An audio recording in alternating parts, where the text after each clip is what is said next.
নমস্কার, আপনি শুনছেন TV9 বাংলার পডকাস্ট কানে কানে। আর আমি রুমেলা বলছি।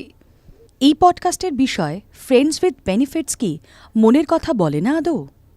শেষ অবধি রিমিকার সঙ্গে দীপ্তর সম্পর্কটা ভেঙে গেল।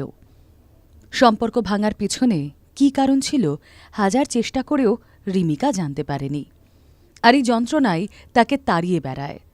ওদের দুজনের সম্পর্ক ভাঙার পর দীপ্ত নিজেকে সামলে নিয়েছিল, কিন্তু রিমিকা পারেনি। তার উপর উড়ে এসে জুড়ে বসে লকডাউন। সবকিছু নিয়ে ভেঙে পড়ে রিমিকা। এই সময় তার পাশে এসে দাঁড়ায় ওর ছোটবেলার বন্ধু রন। বন্ধুর বিপদের সময় মানসিকভাবে পাশে দাঁড়িয়েছিল রন, যদিও এটাই তার স্বভাব। তবে রিমিকা কোনোদিন দীপ্তর রিবাউন্ড খোঁজেনি। রনের সঙ্গে রিমিকার সম্পর্কটা অন্যান্য বন্ধুর থেকে একটু আলাদাই। ওরা স্কুল লাইফ থেকে একে অপরের ভালো বন্ধু।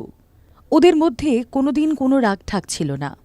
পরীক্ষায় প্রশ্নের উত্তরে লেখা থেকে শুরু করে প্রথমবার যৌনতায় মেতে ওঠার অনুভূতি, একে অপরের সব আপাত গোপন কথাই জানত ওরা। তবে বন্ধুত্বের বাইরেও কোনো সম্পর্ক যে গড়ে উঠতে পারে তা নিয়ে ভাবেনি ওরা। উইকেন্ডে একসঙ্গে ঘুরতেও যেত, কিন্তু সম্পর্ক সেই দিন থেকে একটু অন্যরকম হয়ে গেল যেদিন বিদেশে চলে যাওয়ার আগে রিমিকার সঙ্গে দেখা করল রন। একে অপরের শরীরকে চিনল, জানল ওরা। এই শরীরে মিলনে যে ওদের মনের মধ্যে কোনো যোগ ছিল না সেটা ওরা জানত। আর তাই ওরা এই সম্পর্ককে ডাকত নো স্ট্রিংস অ্যাটাচড বলে। ফ্রেন্ডস উইথ বেনিফিটস বেশ কয়েক বছর ধরে ট্রেন্ডে থাকলেও রিমিকার কাছে বিষয়টা একদম নতুন। রন যদিও এর আগে কোনো সিরিয়াস সম্পর্ক ছাড়াই একাধবার মহিলাদের সঙ্গে ঘনিষ্ঠ হয়েছে, তবু ওরা দুজনেই এই বিষয়টাকে বেশ উপভোগ করছিল। নিয়ম করে ফোন করতে হয় না, কি করছো, খেয়েছো কি না, এইসব টেক্সটেরও উত্তর দিতে হয় না।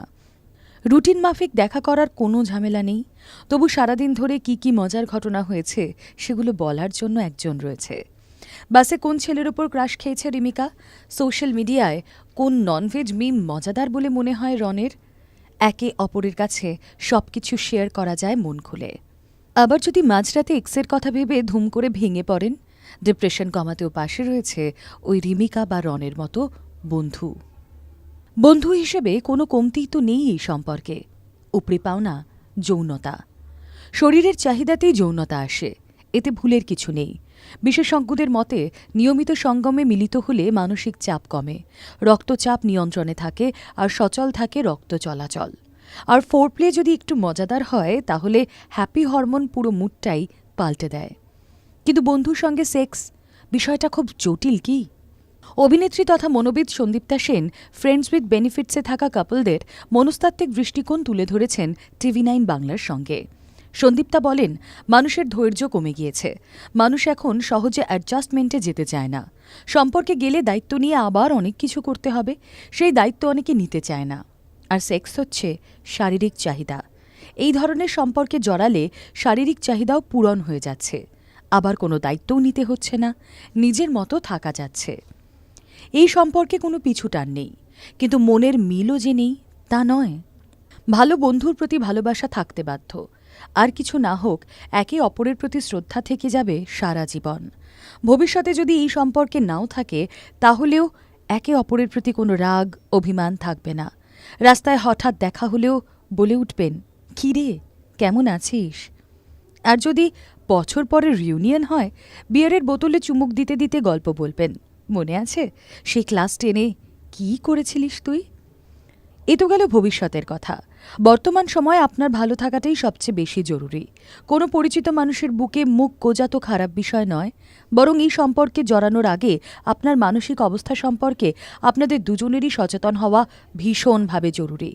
আপনি যদি মনে করেন এই বন্ধুত্বের সম্পর্কটা যৌনতা অবধি নিয়ে যাবেন এবং আপনার মধ্যে বন্ধু সম্পর্কে বাড়তি কোনো অনুভূতি তৈরি হবে না, তখন এই সম্পর্কে পা রাখুন। ফ্রেন্ডস উইথ বেনিফিটস গড়ে ওঠার আগে দুজনের মধ্যে এই বিষয়ের সম্পর্কে খোলাখুলি আলোচনা করুন।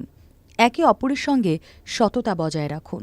এই সম্পর্কের মধ্যে আপনার যদি অন্য কোনো মানুষের প্রতি অনুভূতি জাগে, সেই বিষয়েও বন্ধুকে জানান। কিংবা আপনি যদি কোনো সম্পর্কে থাকার পরও নো স্ট্রিংস অ্যাটাচড রিলেশনশিপ চান, সেই সম্পর্কেও পার্টনারকে অবগত করুন। আপনি যদি ভবিষ্যতে আপনার বন্ধুর সঙ্গে ফ্রেন্ডস উইথ বেনিফিটসের চেয়ে বাড়তি কোনো সম্পর্ক না চান, অর্থাৎ আপনি যদি না চান ভবিষ্যতে সে আপনার প্রেমিক প্রেমিকা হয়ে উঠুক, তাহলে এমন কোনো কথা বলবেন না যাতে সঙ্গীর মনে কোনো অনুভূতি তৈরি হয়। জানেন তো, যে কোনো সম্পর্কের ভিত হল কমিউনিকেশন। কিন্তু বাস্তবে দীর্ঘদিন ধরে একটি মানুষের সঙ্গে শারীরিক সম্পর্ক থাকলে সেখানে কোনো মানসিক যোগসূত্রও কি তৈরি হয় না?